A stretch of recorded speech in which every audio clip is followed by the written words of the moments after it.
Hi there, everybody. Welcome back to Profit First. And with me today, I've got Chris Dicker, Managing Director of Trusted Reviews. So firstly, I'd just like to say a big hello to you, Chris. Hi, Phil. How are you doing?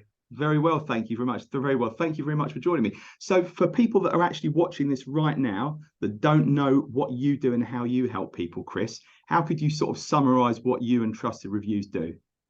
Okay, so yeah, as you said, I'm Chris Dicker. I'm the MD of Trusted Reviews Limited, which kind of at its heart is a digital first publisher. We also have kind of a couple of business units that kind of sit slightly outside of that in the forms of kind of Yellow Carbon, which is our in-house social media agency. But we also have kind of Trusted Reviews Labs, which kind of offers B2B testing and R&D for kind of product manufacturers. On top of that, I also sit on the board of a non-for-profit organisation called the Alliance, which champions the need for independent publishers. So, in a nutshell, that's me. Good, excellent. Okay, so could you just elaborate a bit more on Trusted Reviews? Actually, how does Trusted Reviews work?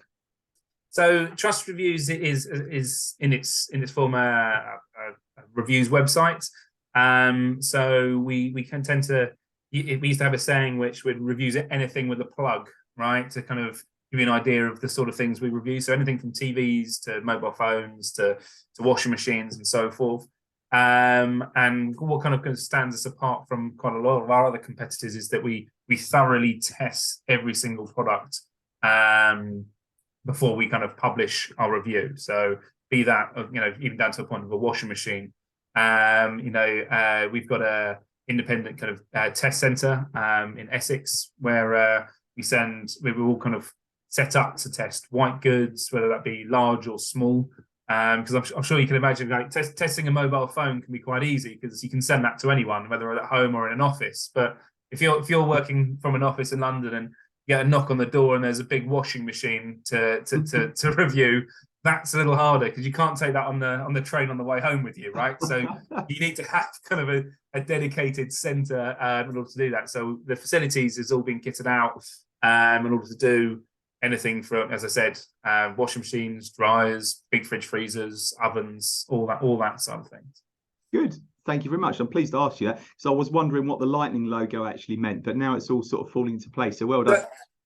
Yeah, so the lightning logo was actually to do with it was meant to be the good and the bad of things, right? So hot and cold, and also it was we had a slogan called "The Why Before You Buy." So it was almost like a spark of inspiration. So it's like, right, that's why I should buy this product over that one, and that kind of explains the lightning bolt. So yeah, excellent, good stuff. So obviously a lot's sort of happened over the last couple of years in the wider world. So sort of how have you sort of fared over that time, and how's the business fared? So as a business, we actually haven't been around that long. So we actually started the business in May 2020 officially. It was, although the business was born then, our brands have been around a lot longer than that. So What Digital Camera was, I think, the world's oldest digital photography magazine, and Trusted Reviews was also, but both came out in 2003. So they've been around quite a lot. But we, the way it came about was they were previously owned by one of the largest media corporations in the UK at the time, called TI Media. And when the acquisition of Future buying TI came along, we ended up doing a management buyout of the brands. So that all happened in May 2020. So I wouldn't have probably picked 2020 as the year to have done that. But I have to say it's been really good for us. So yeah, so far so good. Brilliant.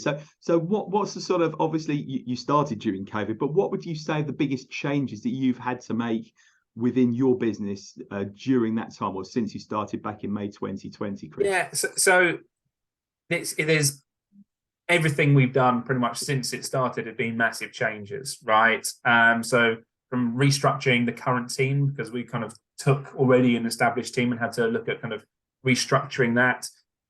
We had a huge amount of investment in the actual tech that the site runs off, so the CMS and things like that. We kind of re-looked at our entire content strategy. in terms of what content we should be producing and why, and also our advertising strategy. So there's been a hell of a lot of change that's happening since we became a new business, and it was quite nice because it's kind of got to a point where we've got some very, very well established brands and some incredible talent, but we're now in kind of a startup mentality.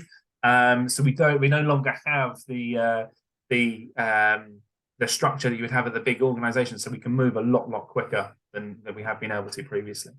Good. So what would you say the biggest sort of wins you've actually had since you started, Chris? Okay, so from that side of things, I would say it's probably been how kind of Google has been kind of viewing our sites, right? So when we acquire the sites, there've been quite a bad run of negative poor Google updates, right? Which I'm sure anyone who's kind of in this sort of field has experienced the goods and the bads of those updates, right? But I'm pleased to say, like, all the work and things that we put in, whether that's kind of new strategies or the investment into the technology, we've managed to kind of turn that around. So actually, we've been called out in the industry, especially at the last two updates specifically, as a brand that's been one of the biggest kind of, they call it the winners and the losers side of things. So we've been in the kind of the top 100 best performing sites at those updates from the entire web. So yeah, that's probably been our biggest win recently, definitely. And didn't you have a big win with Campaign magazine as well? I think I read somewhere.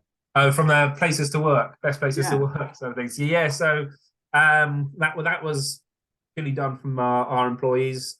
So Campaign push out a questionnaire to our employees, and yeah, so we're clearly doing something all right, if that happens. So yeah, I think we're probably going to look to enter it again this year. So fingers crossed we're still doing the right thing. That may come back and bite me, but we'll see. So you won, when did you win that award exactly? That was this year. So I believe it was the beginning of this year, or end of last year, the questionnaire went out. So it was for 2022. Amazing. And not many agencies can put claim to that. So what was it? The top 100 best places to work, best agencies to work in the UK, wasn't it? Yeah, I think the campaign look at agencies and also publishers. So we won it from a small publisher perspective. So yeah. Still a massive win for a brand new company as well, because I imagine that's it's come with its challenges, haven't you, I suppose. So, and which brings me on to the next question actually. So what would you say your biggest issues that you've needed to overcome since you started, Chris? I'd say that one of the biggest issues, which is maybe a little bit controversial, is that I spent most of my career at TI Media, which, as I said, was one of the UK's biggest publishers at this time. So what I'd say is the biggest issue, I suppose, is it's interesting to see how quickly attitudes can change from especially some of the big tech companies, and some better than others, but as in regards to how open they are to working with you, I suppose, when all of a sudden you're not part of this huge media business. So it's very eye-opening in regards to going how interested they are to servicing the big guys rather than actually the industry as a whole, which tends to be the propaganda that goes out about it. So that's actually one of the reasons why I joined the Alliance in the first place, really. Actually, talk to me a bit more about the Alliance, actually, because I didn't really delve into that yet. So the Alliance is ultimately it's a non-for-profit organisation that looks to champion the needs for independent publishers. So it's ultimately a group of independent publishers that come together, and there's 4 meetings, in-person meetings a year, where what tends to happen is that the Alliance will sit down with the members at the beginning of the year and kind of ask what their challenges are and things like that. And then they will look to try and create their kind of event plan based upon what people's challenges are and what they want to learn and so forth. So this year had kind of one of them was like the future of ad trading, right? People want to know where the advertising market's going. So there's a whole event around that. So yeah, it ultimately was set up so that independent publishers have a voice as one, rather than trying to everyone hits the same guys, but all of a sudden we can have a one voice everyone. So yeah, Good. it's been good. Excellent. So what would you say is the difficult question to ask, but what would you say you've learned about yourself over this time? Not just getting through COVID and coming out of the other side, but actually sort of starting and growing a relatively new business during COVID, or doing it in any case. I think personally, from a mindset perspective, I've kind of had to look at it from a worry about well, try not to worry about the things you can't control and just concentrate on what you can. Right, and a positive mindset, even in the hardest of times, really does help. Right, so as I said, when we first bought the brands, it was a case of Google was hitting them quite hard at the updates. So when you're seeing that sort of things happen, despite obviously doing a load of work right at the beginning and for the years prior, your hard work wasn't being rewarded. So it's almost a case of having a positive mental attitude and sense on that sense of going, keep doing the right thing, and eventually, you've got to just back yourself that it will come good at the end. Good, yeah, exactly. Good. You work hard enough and you work smart enough, good things happen. I particularly like the thing you said about focusing on what you can control, and it's really strange because I've heard it over and over again, and I'm sure everyone's heard it over and over again. However, how many of us are actually doing it? And it's so easy. I think we've got that sort of a chimpanzee part of our brain that tries to stop us actually focusing on what we can control, and spends too much time focusing at the wider economy and a lot of things that actually won't make a blind bit of difference to us personally anyway, and let that affect our mindset. So that's a really good point. So thank you for bringing that up. So what are your sort of future plans, Chris, for the business then? Future plans wise, well, as I say, we've invested a hell of a lot in the money in the business already, and kind of more and more each year. So we're continuing to invest as we grow. We're looking at setting up a US test center next year. So as I said, we've got test centers. We've got 2 in the UK, 1 in London, 1 out in Essex. And we're looking potentially opening 1 up now in the US to do pretty much exactly what we're doing over here, but in the US. Some products can be like some of the products we test are kind of global products, like the iPhones, but when it comes to the homes related products like washing machines and dishwashers, it's a very, very different market. So we kind of need to have a center over there to start doing it. So that's one of the plans that at least I can tell you about the next year. Obviously, there's always a lot. Whenever I ask that question, Chris, at the end of the interview, I'm very conscious. Obviously, this is going out to the wider market, and not everybody's going to be 100% clear on what they want to do for a very good reason as well. But thank you for sharing that with us. So just final 2 questions, I suppose. So the second to last one is, who's your sort of ideal customer, and how can you help them exactly?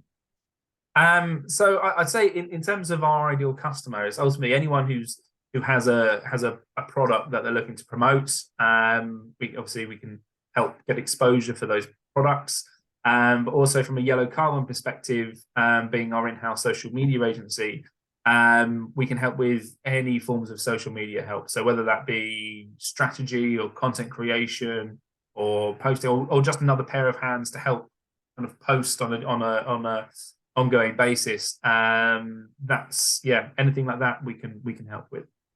Lovely, good stuff. So final question is, if your ideal customer or anyone else is watching this and thinks, right now I'd quite like to reach out and find out a bit more about trusted reviews and a bit more about Yellow Carbon and everything else you're doing as well, how best can they reach you, Chris? Reach me however you like, either on LinkedIn or drop me an email. My email is chris.dicker@trustedreviews.com. Drop me an email on there, or I'm on Twitter. Anything, however you want, I'm always open. Good stuff. Running a social media arm as well, I imagine you're all over that, so it'll be easy to find you.